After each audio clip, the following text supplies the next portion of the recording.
मेरे पीछे आप देख रहे हैं सरयू नदी बह रही है और मेरे अगल और बगल में दो ऐसे होनहार बच्चे बैठे हैं जिनके बारे में जब आप इनसे हम आगे बातचीत करेंगे तो आपको समझ आ जाएगा कि मैंने इनको होनहार क्यों कहा है। मेरे राइट हैंड साइड पर है अभिनव और मेरे लेफ्ट हैंड साइड पर है आहुति।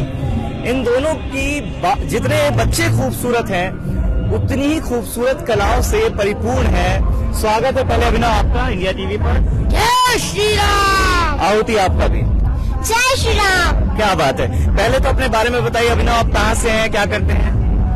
मैं मात्र 9 वर्ष का हूँ जी। मैं दिल्ली में रहता हूँ जी। मैं श्री राम का श्री कृष्ण की भक्ति में शुरू से ही राम जी ने मुझे अपनी भक्ति में लगाया है। मुझमें कम उम्र में ही आध्यात्मिक की जागरूकता कर दी है। मैं खुद को बहुत खुशनसीब मानता हूँ कि श्री राम ने अपनी भक्ति के लिए मुझे चुना और वो भी कम उम्र में। बिल्कुल। आहुति आप अपने बारे में बताएं, आप कहाँ से हैं, क्या करती हैं? मेरा नाम आहुति शुक्ला है। मैं बस्ती में रहती हूँ और मैं 3rd क्लास में हूँ। और मैं बहुत ही ज्यादा खुश हूँ कि भगवान श्री राम ने अपनी बातों को जनता तक पहुँचाने के लिए उसका माध्यम मुझे माना, ताकि श्री राम की जो बातें हैं वो सब मैं जनता तक पहुँचा सकूँ अपनी कविताओं के माध्यम से। क्या बात है। आहुति, पहले तो हम आपसे शुरुआत करते हैं, राम नाम का अर्थ क्या है आपके आहुति के हिसाब से? थोड़ा आगे हो जाए। एक राम दशरथ का बेटा, एक राम घट घट पे बैठा, एक राम का सकल पसारा, एक राम त्रिभुवन से न्यारा। ये दोहा, ये पंक्तियाँ हमारे संत कबीर जी द्वारा लिखित हैं और इसमें जो पहले 3 राम के नाम हैं वो तो हर कोई बोलता है, हर कोई जानता है, लेकिन चौथे राम का रहस्य कोई समझ नहीं पाया है। अगली पंक्ति में ये कहा गया है, चौथा राम अर्थात परमात्मा का सच्चे मन से ध्यान करने से ही हमें सच्चे ज्ञान की प्राप्ति होती है। क्या बात है, क्या बात है आहुति। मतलब 4 राम नाम के अर्थ आपने कितने सारे बता दिए। अब आप अभिनव क्या सुनाना चाहेंगे? पहले मैं आपको भजन सुनाता हूँ। भजन सुना दीजिए। चलिए, माहौल अच्छा है, पीछे हमारे सरयू माता बह रही हैं, तो एक भजन हो जाए राम जी का भजन सुनाएंगे। राम आएंगे तो अंगना सजाऊंगी, दीप जला के दीवारी मैं मनाऊंगी, मेरी झोपड़ी के भाग आज खुल जाएंगे, राम आएंगे, मेरे जन्मों के पाप सारे धुल जाएंगे, राम आएंगे, राम आएंगे, आएंगे राम आएंगे, राम आएंगे, आएंगे राम आएंगे।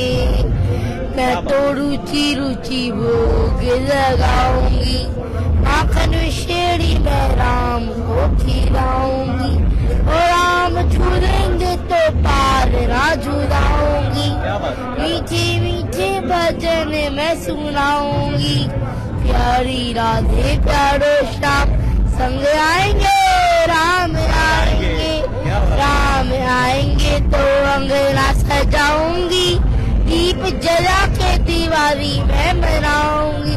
22 जनवरी को मेरे राम लौट नहीं है अयोध्या, श्री राम का 500 वर्षों का एक और वनवास पूरा होने वाला है। आ जाइए, आप भी दीपोत्सव मनाएं, अयोध्या में राम जी की जयकारे लगाएं, और अगर आप अयोध्या नहीं आ पा रहे तो घर बैठे श्री राम का दरबार सजाएं, अपने घर में रंगोली सजाएं, दीप लगाएं। जैसा कि आप दिवाली पर घर सजाते हैं तो ये भी तो दिवाली है। इस बार 14 वर्षों का नहीं 500 वर्षों का वनवास पूरा होने वाला है राम जी का। तो देखिए, सभी अयोध्या वासियों के मन में, सभी हिंदुओं के मन में बहुत उत्साह है।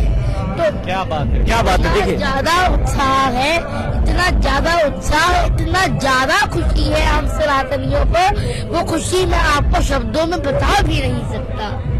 शब्दों में नहीं बता सकते। और ये 14 वर्षों का वनवास नहीं, ये 500 वर्षों का वनवास है, जैसा कि और दीपोत्सव की तरह मनाए। कितना खुश है अभिनव। उम्र क्या है अभिनव आपकी?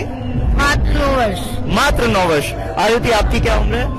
मेरी उम्र 7 वर्ष है और मैं बहुत ही खुश हूँ मेरे लिए बहुत ही गौरव की बात है, और बस मेरे लिए नहीं, हम सबके लिए बहुत ही गौरव की बात है कि हम राम जन्मभूमि की प्राण प्रतिष्ठा के साक्षी बनेंगे, क्योंकि पता नहीं भारत की कितनी पीढ़ियों ने इसके लिए अपनी कुर्बानी दी है। 500 वर्षों का यह अधूरा स्वप्न अब पूर्ण होगा, रामलला फिर से विराजमान होंगे। तो मैं आप सभी से ये कहना चाहती हूँ कि जैसा कि अगर जो लोग यहाँ अयोध्या में राम जन्मभूमि की प्राण प्रतिष्ठा पे उपस्थित होंगे और जो नहीं हो पाएंगे, वो अपने घर पे शाम को 5 दीपक जलाएं, रामलला का स्वागत करें और दीपावली मनाएं। क्या बात है, क्या बात है। हाँ, मैं आपको सरयू जी की एक कथा सुनाना चाहूँगा। हाँ, कथा सुनाए पहले आप। एक बार उज्जैन के राजा महाराज विक्रमादित्य अयोध्या श्री राम के सटीक जन्म स्थान के दर्शन करना चाहते थे, लेकिन उन्हें कोई बताने वाला ही नहीं था कि श्री राम का सटीक जन्म स्थान कहाँ पर है। ऐसे में वह सरयू जी के किनारे आप पहुँचे। वहाँ पर उन्हें एक काला आदमी दिखा। काला आदमी काले घोड़े पर बैठकर सरयू जी की ओर आ रहा था। उसने अपने वस्त्र उतारे और वह घोड़े के साथ ही सरयू जी में स्नान करने चला गया। वो था काला, और जैसे ही उसने सरयू जी में डुबकी लगाई, सरयू जी में स्नान किया, पूरा काले से सफेद हो गया। यह देखकर महाराज विक्रमादित्य हैरान रह गए कि यह क्या हुआ। उसके बाद जब वह काला आदमी काला घोड़ा स्नान करके आया, तब महाराज विक्रमादित्य ने उस काले आदमी से कहा कि क्या चमत्कार था, ये क्या देख रहा हूँ मैं। उसके बाद वो काला आदमी बोला, मैं सभी तीर्थों का राजा प्रयागराज हूँ। जब मैं सबके पाप धो धो कर काला हो जाता हूँ, तो मैं यहाँ पर स्वच्छ होने के लिए आता हूँ।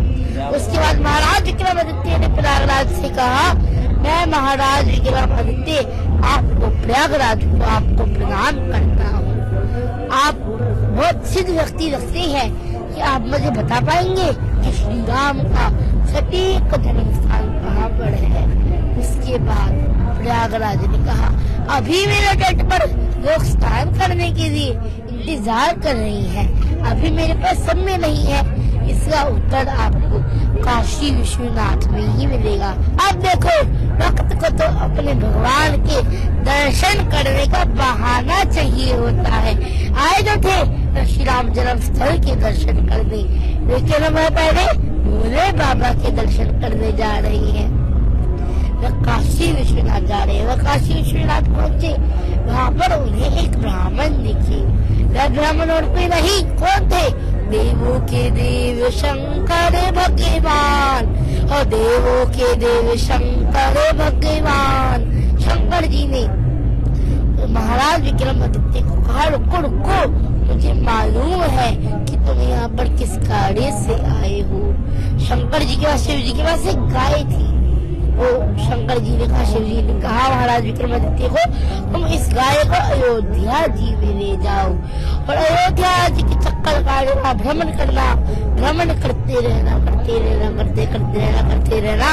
एक स्थान पर यह गाय स्वयं से खुद से दूध देने लगेगी, वह श्री राम का सटीक जन्म स्थान होगा। महाराज विक्रमादित्य ने ऐसा ही किया। अयोध्या जी की भ्रमण करने लगे, एक स्थान पर गाय दूध देने लगी, वह श्री राम का सटीक जन्म स्थान था। महाराज विक्रमादित्य ने वहाँ पर सच्चे मन से पूजा की और वहाँ पर भव्य राम मंदिर बनाया। मंदिर बनते ही हजारों से लाखों लोगों की भीड़ वहाँ पहुंची, भीड़ आने लगी। उसके बाद ऐसे ही वक्त बीता और फिर आया 1526। 1526 में बाबर ने भारत पर आक्रमण कर दिया। उसने देखा कि भारत के लोगों की मंदिर और प्रभु में, भगवान में बहुत आस्था है, तो उसने मंदिर तोड़ने का काम शुरू कर दिया। और 1528 में उसने महाराज विक्रमादित्य के बनाए राम मंदिर को ही तोड़ दिया, जिसमें रोजाना लाखों लोगों की भीड़ आती थी, हजारों लोगों की भीड़ आती थी। उस मंदिर को ही तोड़ दिया गया और मंदिर भी किसका? सनातन की सबसे बड़े आराध्य मर्यादा पुरुषोत्तम श्री राम का मंदिर। सोचिए कितना दुखद समय रहा होगा। अब चैनल पर समय की कमी है, इससे आगे की कथा आपको शीघ्र सुनाएंगे। नहीं, इसके आगे की कथा भी है, बिल्कुल है। और आप अब तो भव्य राम मंदिर बन रहा है। आगे भी बहुत बड़ी कथा है, तो आपको शीघ्र सुनाएंगे। भव्य राम मंदिर अब तो बन रहा है, लेकिन अभिनव जी तो अब खुशी है? बहुत बहुत गौरव का समय है, गर्व का समय है। प्रधानमंत्री श्री नरेंद्र मोदी जी आएंगे, मुख्यमंत्री श्री योगी आदित्यनाथ जी आएंगे, राम मंदिर का उद्घाटन करेंगे, राम जी की प्राण प्रतिष्ठा करेंगे। हम हिंदुओं के लिए, हम सनातनियों के लिए तो इससे ज्यादा पावन दिन, इससे ज्यादा गौरव का दिन, इससे ज्यादा खुशी का दिन तो कोई हो ही नहीं सकता। बोलो रामचंद्र भगवान की जय। जी बिल्कुल। आहुति, अब आप बताइए, आप एक दुर्योधन का एक संवाद बता रही थी कृष्ण जी के साथ, वो बड़ा जबरदस्त था। एक बार पहले हमारे दर्शकों के लिए वो सुनाइए। ये उस समय की बात है जब दुर्योधन ने पूरे हस्तिनापुर पर अपना राज जमा लिया था और पांडवों को भी महल से, राजभवन से निष्कासित कर दिया था। तब जब युद्ध शुरू होने वाला था तो युद्ध शुरू होने के पहले भगवान कृष्ण शांति दूत बनकर दुर्योधन के दरबार में गए। और ये उस समय की बात, और ये कविता हमें वो बताती है कि उस समय क्या क्या हुआ था। तो आइए सुनते हैं। वर्षों तक वन में घूम घूम, बाधा विघ्नों को चूम चूम, सह धूप घाम पानी पत्थर, पांडव आए कुछ और निखर। सौभाग्य न सब दिन सोता है, देखे आगे क्या होता है। मैत्री की राह बताने को, सबको सुमार्ग पर लाने को, दुर्योधन को समझाने को, भीषण विध्वंस बचाने को भगवान हस्तिनापुर आए। पांडव का संदेशा लाए, दो न्याय अगर तो आधा दो, यदि इसमें भी कोई बाधा हो तो दे दो केवल 5 ग्राम। रखो अपनी धरती तमाम, हम वही खुशी से खाएंगे, परिजन पर असी न उठाएंगे। दुर्योधन वो भी दे न सका, आशीष समाज के ले न सका। उल्टे हरि को बांधने चला, जो था साथ साधने चला। जब नाश मनुष्य पर छाता है, पहले विवेक मर जाता है। हरि ने भीषण हुंकार किया, अपना स्वरूप विस्तार किया। डगमग डगमग दिग्गज डोले, भगवान कुपित होकर बोले, जंजीर बढ़ाकर साथ मुझे, हाँ हाँ दुर्योधन बाध मुझे। यह देख गगन मुझ में लय है, यह देख पवन मुझ में लय है। मुझ में विलीन झंकार सकल, मुझ में लय है संसार सकल। अमृत फूलता है मुझ में, संहार झूलता है मुझ में। उदयाचल मेरा दीप्त भाल, भूमंडल वृक्ष स्थल विशाल। भुज परिधि बंधु को घेरे हैं, मैं नाक मेरु पग मेरे हैं। दिपते जो ग्रह नक्षत्र निकर, सब है मेरे मुख के अंदर। दृग हो तो दृश्य अकांड देख, मुझ में सारा ब्रह्मांड देख। चर अचर जीव अक्षर अक्षर, नश्वर मनुष्य सुर जाति अमर। शतकोटि सूर्य शतकोटि चंद्र, शतकोटि सरित सर सिंधु मन। शतकोटि रुद्र शतकोटि काल, शतकोटि जन धन रोकपाल। जंजीर बढ़ाकर साथ मुझे, हाँ हाँ दुर्योधन बाध मुझे। भूलोक अतल पाताल देख, गत और अनागत काल देख। यह देख जगत का आदि सृजन, यह देख महाभारत का रण। मृतकों से पटी हुई भू है पहचान, इसमें कहाँ तू है। अंबर में कुंतल जाल देख, पद के नीचे पाताल देख। मुट्ठी में तीनों काल देख, मेरा स्वरूप विकराल देख। सब जन्म मुझी से पाते हैं, फिर लौट मुझी में आते हैं। जीभा से करती ज्वाल सदन, सांसों में पाता जन्म पवन। पड़ जाती मेरी दृष्टि जिधर, हंसने लगती है सृष्टि उधर। मैं जब ही मूदता हूँ लोचन, छा जाता चारों ओर मरण। बांधने मुझे तू आया है, जंजीर बड़ी क्या लाया है। यदि मुझे बांधना चाहे मन, तो पहले बांध अनंत गगन। सोने को साध न सकता है, वह मुझे बांध कब सकता है। हित वचन नहीं तूने माना, मैत्री का मूल्य न पहचाना। तो ले मैं भी अब जाता हूँ, अंतिम संकल्प सुनाता हूँ। याचना नहीं अब रण होगा, जीवन जय या कि मरण होगा। टकराएंगे नक्षत्र निकर, बरसेगी भू पर वही प्रखर। फणशेष नाग का डोलेगा, विकराल काल मुंह खोलेगा। भाई पर भाई टूटेंगे, विषबाण बूथ से छूटेंगे। वायशुगाल सुख लूटेंगे, सौभाग्य मनुज के फूटेंगे। आखिर तू भूषाई होगा, हिंसा का परदाई होगा। थी सभा सन्न सब लोग खड़े, चुप थे या थे बेहोश पड़े। एक दो नर ना घाते थे, धृतराष्ट्र विधुर सुख पाते थे। करजोर खरे प्रमुदित निर्भय, सब पुकारते थे जय जय। क्या बात है, अब याचना नहीं रण होगा। और बच्चे ये जो आपको पूरी लाइनें याद हैं, ये बड़ी गजब की बात है, क्योंकि हम भी कभी कभार इधर उधर चीजें याद नहीं रख पाते, पर इतनी कम उम्र में आप इतना सब कुछ कैसे? ये तो सब भगवान राम की कृपा है मेरे ऊपर। और मुझे हमेशा अपने घर में बचपन से यही संस्कार दिए गए हैं कि मैं रोज अपने घर पे एक माला जप करती हूँ गायत्री माता की। जब भी नवरात्र आता है सप्तशती रहती हूँ। और हर हफ्ते हम लोग यहाँ पे हनुमानगढ़ी भी दर्शन करने आते हैं। तो बस राम जी की कृपा हमारे परिवार पे बन गई। राम जी की कृपा हम आपके परिवार पर बन गई। अच्छा, चलते चलते आखिर में अभिनव और आहुति, मेरी एक गुजारिश है आप दोनों से कि एक एक भजन आप दोनों सुना दें और फिर हम इस कार्यक्रम को अंत करें। जरा अयोध्या में आकर तो देखो, राम सरयू नहाते मिलेंगे। जरा अयोध्या में आकर तो देखो, राम सरयू नहाते मिलेंगे।